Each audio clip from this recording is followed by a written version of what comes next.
My name is Gail Skofronick-Jackson. I am the project scientist for the Global Precipitation Measurement Mission. And knowing where, when, and how rain and snow fall is important for us, both from a scientific point of view, because we want to know what might be happening in the future and how we can improve our weather forecasts and our climate change models. But we also want to know because it's important for us as a civilization and a society to be able to know where extreme events might occur and be able to follow that. So if we'll move on to the next slide. So this is kind of just getting at the point that sometimes we have too much rain and we have floods. And indeed, there's pretty much a flood at least every day somewhere in the world. So, you know, even though you may not have had a flood in your backyard for years and years, somewhere else there may have been a flood. We need to worry about hurricanes and tropical cyclones. Where are they? And with the satellite mission, you can actually watch them track across the oceans and have better ideas of where they're actually going to make landfall. This satellite mission can also know, well, if it's not been raining in a place for a long time, and then you can start looking at things like drought. We need it to grow our food. We need water to grow our food.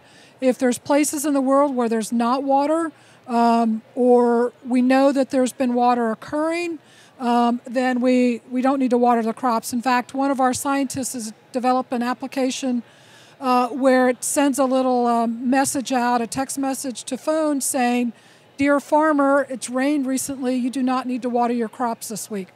And so that's actually really interesting. Or you do need to water your crops. And things like landslides are important. So this is just kind of showing the global precipitation that was from the Tropical Rainfall Measuring Mission, which was the predecessor for the GPM mission. We'll go on to the next slide. Okay, so this is the GPM mission. It's actually a joint mission with NASA and the Japanese Aerospace and Exploration Agency, or JAXA for short. And the way that it works is we have three different, well, it's basically two instruments, two radars. So one is the Ka, which was that narrow swath, and then this is the Ku, which is 13 and 36 gigahertz. And what it allows us to do is see layer by layer within the storm. Every 250 meters, you can use those two radar frequencies to get things like the drop size distribution, and I'll talk about that in the next slide. But then you can also use this GMI, which will pop up here in a second, that gives a wide swath. It's 885 kilometers wide, and it sees all the way through the clouds and basically tells you the intensity of the rain and the falling snow. So Ka, narrow, Ku, three-dimensional, and then GMI.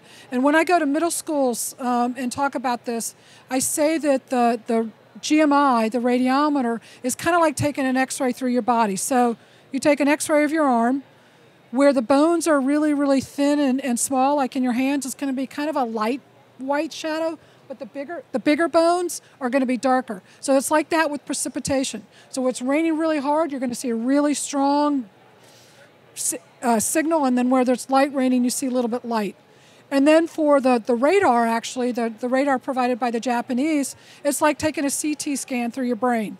So you see layer by layer through your brain what's going on. That's what I tell the middle school students.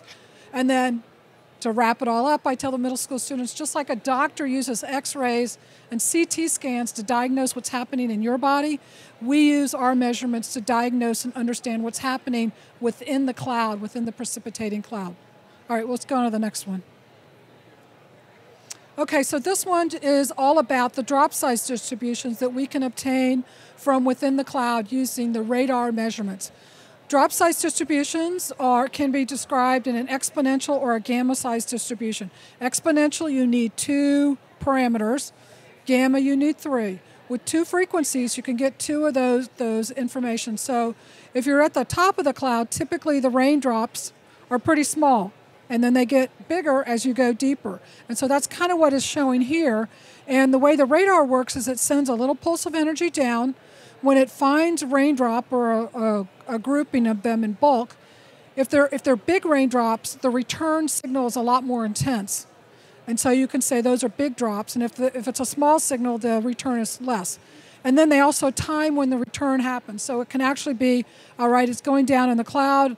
It takes that long to get down there, and then it reflects back up. And that's why you can see layer by layer within the storm. And so when you get down to the bottom, the drops have a lot of time to coalesce and form together, and they become really big drops.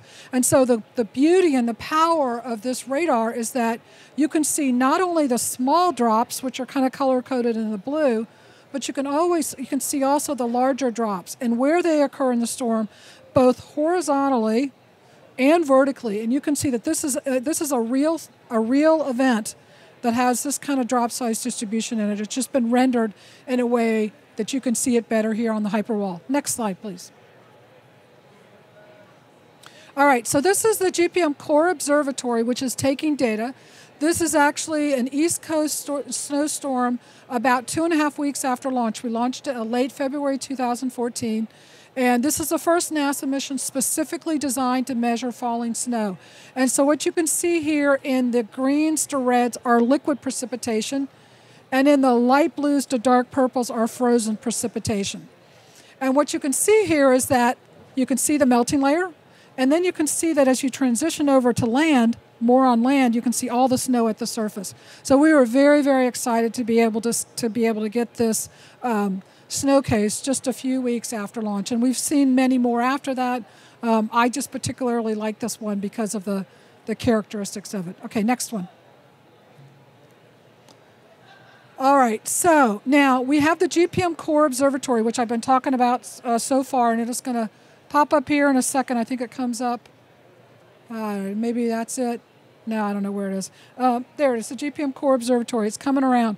It's at a non-sun synchronous orbit, so it only goes plus or minus 65 degrees latitude. But we actually put it together with many other, actually about 10 other satellites that also measure precipitation.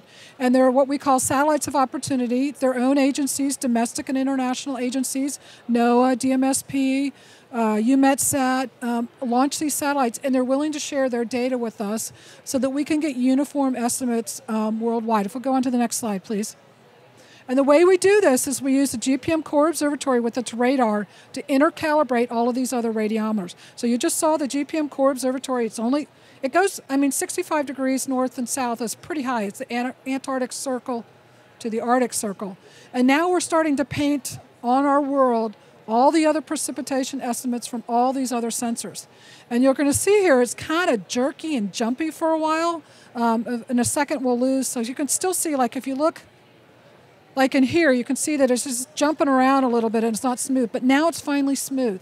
And the way we get it smooth is we use IR data to morph forward and backward in time. So you might get a microwave estimate here and then another one here. But you don't know if the storm went like this or went like this. And so the IR data can tell us where the storm actually went. And that's what makes this very nice and smooth.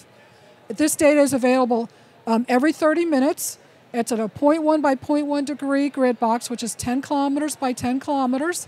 And it's available 4 hours after the storm occurs. So there's a storm now. 4 hours later, you'll see it, and then you'll see iterations of it every 30 minutes after that. Very, very useful for flood forecasting, landslides, and things like that. We'll go on to the next slide. And, okay, so now let's get into near real time here. This is actually Hurricane Irma. And so you can see the three-dimensional structure here that we're getting. The melting layer just really pops out here. Really, really nice to know where that is, and it's important to have that information to put in the climate models and the weather forecasting models. But then we're going to zoom back out, and we're going to see this 30-minute product. We call it iMerge. It merges together. Hopefully it'll pop back out here. Yeah, so now we're going to go back out and see kind of the whole area in its totality, and you can see all of this other rain going on and all the very heavy rain right here. This is probably over close to 100 millimeters per hour in this dark area here. And then this is just another cut. So this hyperwall is just to show the Gpm Core Observatory can't be everywhere at all times. But by putting all the satellite data together that we can get global coverage. All right, next slide, please. Okay, here's kind of a fun application that we can do with our iMerge data. So this is actually the precipitation, and the scale is from white is 0 to 160 in millimeters. It's kind of I believe it's a daily total. This up here over the land is soil moisture, and over the oceans is ocean salinity. So you can do really interesting things. So you can look at, okay, in the Amazon, it's raining a whole lot. Oh, look, the river is discharging lots of fresh water into the ocean, and then it's spreading out. And it's also getting wet on land there. So, I mean, there's kind of a duh. It rains, the soil gets wet. But it's very interesting to see that the interconnectedness of our Earth system, that as it rains, it gets the soil wet, it fills up our streams, the streams dump into the ocean, and it changes the salinity. Very, very interesting things that we can do with these data sets. And then we'll go on to the next slide, which I think is my last slide. Is this the near real time? It's coming. Okay, so this is actually near real time data. This one is about a week old, but if you went on your computer right now and typed in svs.gsfc.nasa.gov, or you can just go to gpm.nasa.gov and poke around a little bit, you can actually get the iMerge data that is 4 hours old and a week's worth of it. So you can see things that are happening all around the world, basically, in terms of precipitation. So again, you can see some snow that's going on in the southern latitude. There's some snow up here. You know, there's some snow going on. You can see at the equator this kind of popcorn-like convection that's happening, and then the big frontal systems that are occurring down in the mid-latitude. So, I mean, to me, this is artwork. I could stare at this all day long, every day, and still pick out different features. So, really, GPM data is all freely available. Anybody can get it. You can start finding it at gpm.nasa.gov. I like to think that GPM is going to be important for our long-term future as it's able to improve our climate prediction models, but also for our everyday lives in knowing where it's precipitating and when, and knowing whether we need to water crops and things like that. So I think I have a minute or so for questions, if there are any questions.